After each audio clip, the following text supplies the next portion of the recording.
শ্রদ্ধাকে গুলি করলো অবনী। তাহলে অভয় কি শ্রদ্ধাকে বাঁচাতে পারবে? জানতে পারবো আজকের এপিসোডে, তাই স্কিপ না করে সম্পূর্ণ ভিডিওটি দেখুন।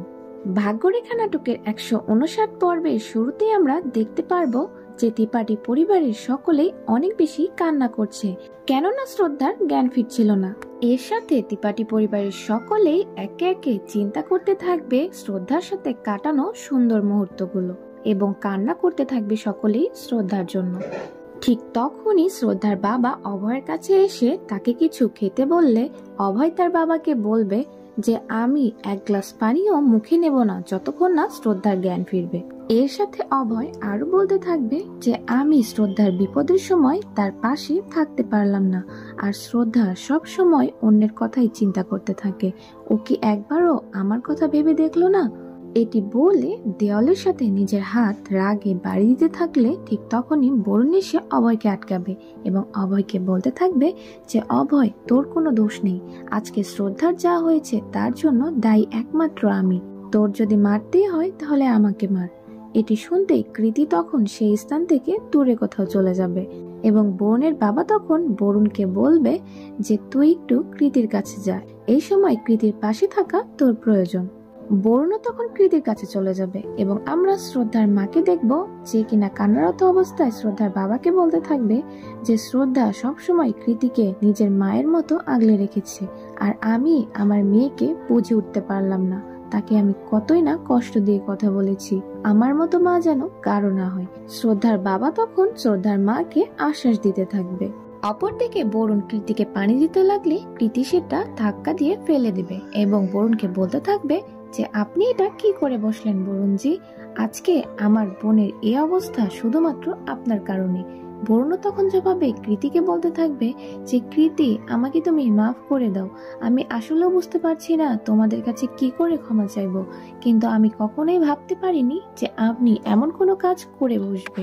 অন্যদিকে তখন অভয়ের মা বরুণের মাকে কথা শুনিয়ে বলতে থাকবে আমি এবং অভয় 1000 বার মানা করেছি যেন আপনাদের পরিবারের বিষয়ে শ্রদ্ধা কোনো নাক না গলায়, কিন্তু তারপরও শ্রদ্ধা বারবার ছুটে গিয়েছে আপনাদের সমস্যা সমাধান করতে, আর যার ফলস্বরূপ দেখুন আজকে শ্রদ্ধার কি অবস্থা। আপনার ছেলে বাহিরে খারাপ কাজ করে আসবে আর এর খেসারত কি আমাদের বউকে দিতে হবে? অভয়ের বাবা তখন অভয়ের মাকে চুপ করিয়ে বলতে থাকবে এই সকল কথা এই সময়ে কেন বলছো? তুমি কি সময় সুযোগ বলে কথা বলতে জানো না? অভয়ের মা তখন অভয়ের বাবাকে থামিয়ে দিয়ে বলতে থাকবে আপনি সবসময় আমাকে এই সকল কথা বলতে থামিয়ে দিন, এজন্যই আজকে আমাদের বাড়ির বউয়ের এই অবস্থা। ঋতুপিসি তখন অভয়ের মাকে শান্ত করে বলতে থাকবে যে ভাবি আপনি চুপ করুন, আপনি তো জানেনই যে শ্রদ্ধার কাছে সম্পর্কর গুরুত্ব সর্বপ্রথম, আর সে আমাদের সকলের কথা চিন্তা করে এমন করেছে। অপর দেশে আমরা কৃতিকে দেখব যে কিনা বরুণকে বলছে দিদু আজকে যে সম্পর্কের জন্য নিজের জানটা বিপন্ন করে ফেলেছে সেই সম্পর্ক আর কখনোই ঠিক হওয়া সম্ভব না। বরুণও এই কথা শুনে অনেক বেশি কষ্ট পেতে থাকবে, কারণ সে যা করেছে সেটি আসলেই ক্ষমার অযোগ্য। অতঃপর অপারেশন থিয়েটার থেকে নার্স বের হয়ে পুলিশকে শ্রদ্ধার গায়ে লাগা বুলেট দিয়ে দিলে তখন নার্সকে দেখে অভয় বলতে থাকবে বুলেট যখন বের হয়ে গিয়েছে তাহলে নিশ্চয়ই শ্রদ্ধা এখন ভালো রয়েছে, তাই না? একথা শুনে নার্সটি বলবে যে বুলেট তো আমরা বের করে ফেলেছি, তবে শ্রদ্ধার ব্লিডিং এখন পর্যন্ত বন্ধ হয়নি এবং শ্রদ্ধা অনেক বেশি বিপদে রয়েছে, এখনই আমরা কিছু বলতে পারছি না।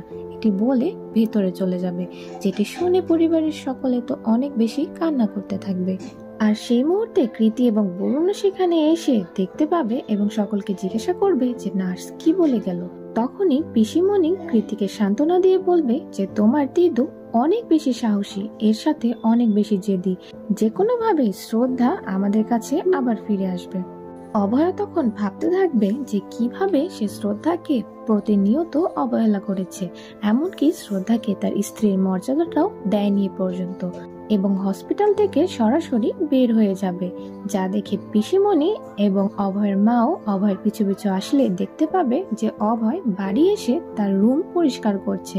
অভয়ের মা তখন অভয়কে জিজ্ঞাসা করবে, কি ব্যাপার অভয়, তুমি হসপিটাল ছেড়ে এখানে এসে এগুলো কেন করছো?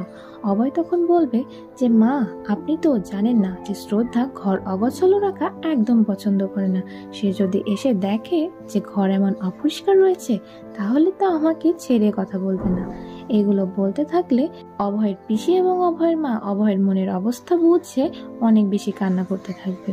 পর মুহূর্তে অভয় আলমারি থেকে একটি মঙ্গলসূত্র বের করে অভয়ের মা এবং পিসিমণিকে দেখিয়ে বলতে থাকবে যে আমি শ্রদ্ধাকে কখনোই তার স্ত্রীর মর্যাদা দেইনি, এবার আমি শ্রদ্ধাকে তার স্ত্রীর মর্যাদা দেব এবং এই মঙ্গলসূত্র আমি শ্রদ্ধাকে পরিয়ে দিয়ে গ্রহণ করব।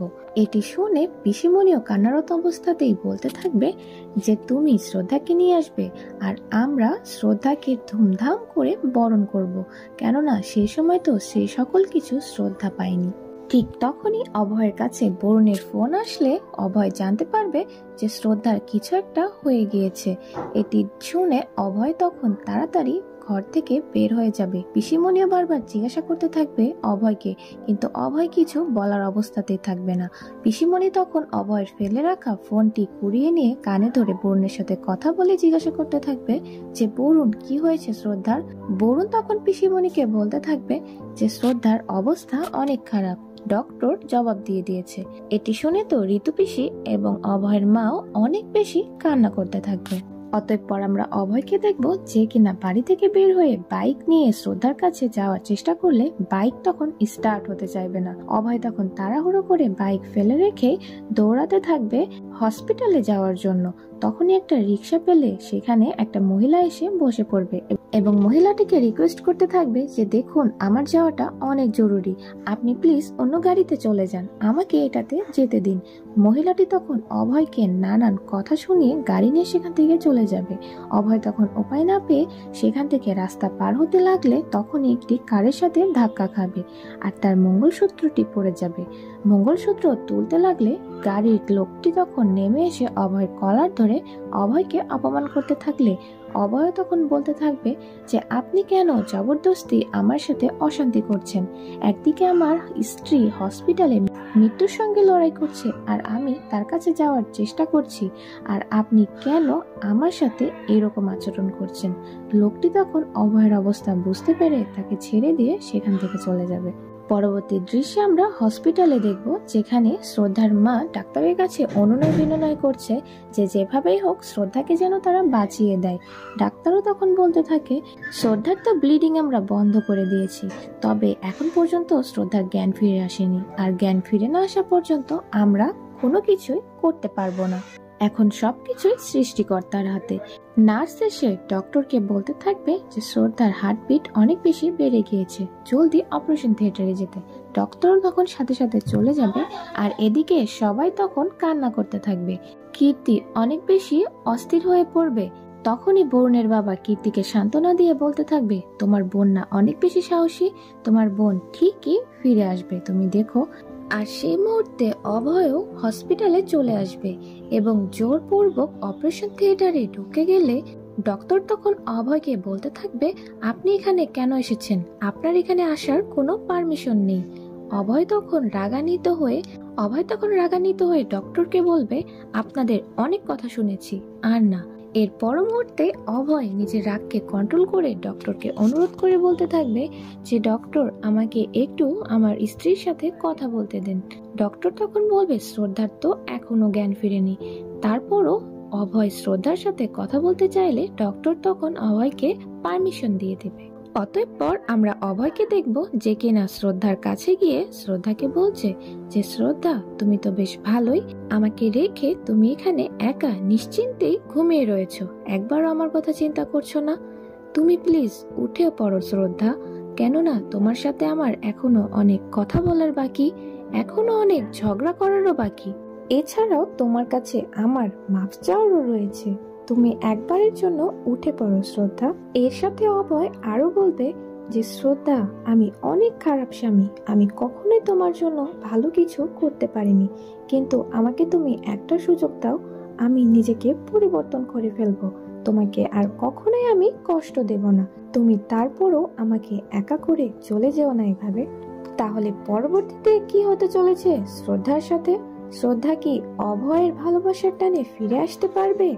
জানতে পারবো পরবর্তী এপিসোডে। আর পরবর্তী এপিসোডটি সবার আগে পেতে অবশ্যই আমাদের চ্যানেলটিতে সাবস্ক্রাইব করে রাখুন।